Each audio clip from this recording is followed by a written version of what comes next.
I really like throwing on the wheel. I put a lump of clay on the wheel, and as it turns, I raise and lower the clay. Gradually, the particles form a spiral pattern. I pull the clay upward as what I have in my head becomes three-dimensional under my hands.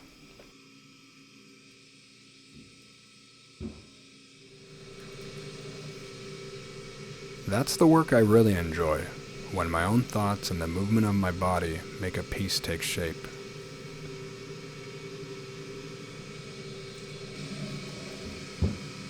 After graduating from high school, I enrolled in vocational school. That was when I handled clay for the first time. From the start, it was really fun. It was a first for me to use clay to make things.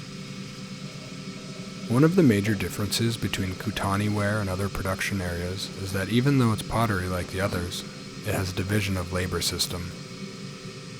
My father, too, is a Kutani Ware artist, but within that division of labor, he orders his clay from other craftspeople. So it was a first for me to get to make things out of clay.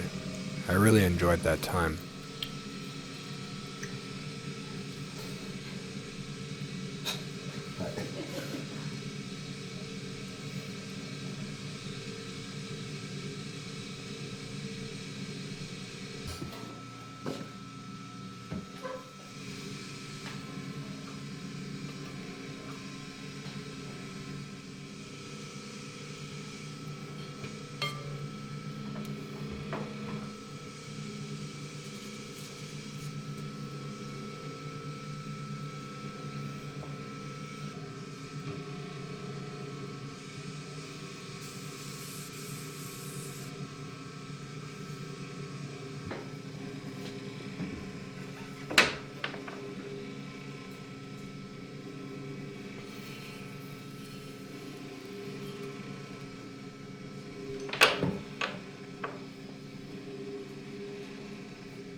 When I'm carving a surface, I use a tool like this with a flat head.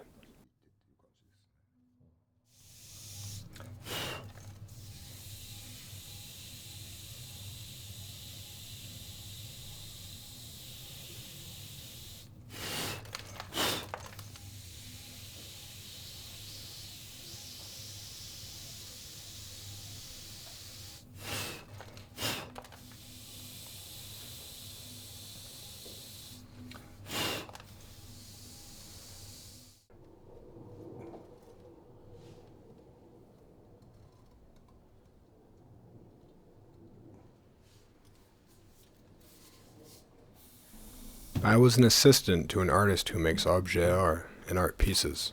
He is a really amazing artist. What he said when I made Objet Art was, "I bet you could create some really beautiful vessels. You should try that too." That one remark was really big for me.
Here, I'm further carving out the different levels of the contours.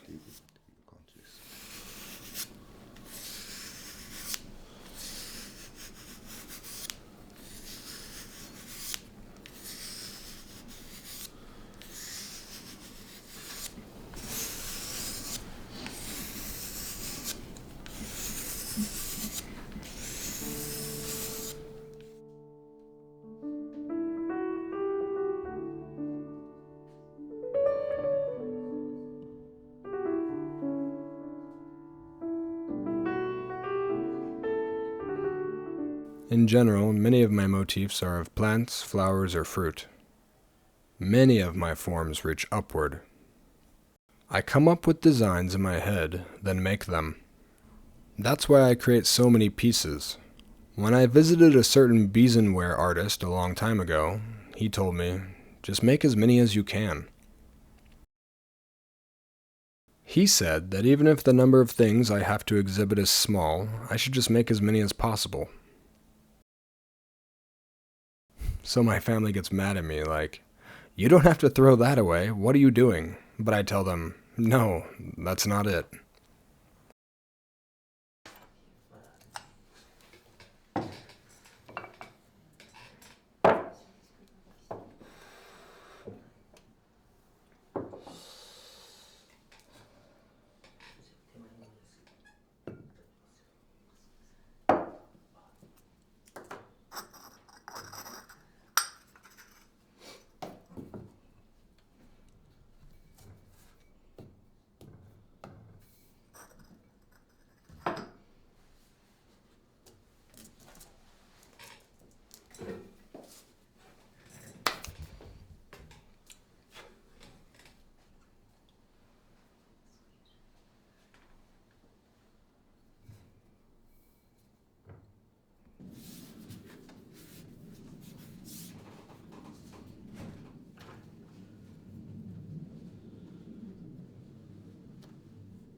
The area between the blue tape is somewhat wide in the middle.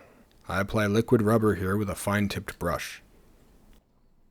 After a while that dries, and once it does, it creates a segment that's thin above and below, and thick in the middle. These lines stretch down the middle of the carved out areas. That's what I consider the decorative element. I don't really draw. Instead, I add decoration that follows the contours of the piece. Even the red lines you saw before, from the ink guidelines. I feel I can add because I make the bodies of the pieces myself. I don't typically draw on a flat surface.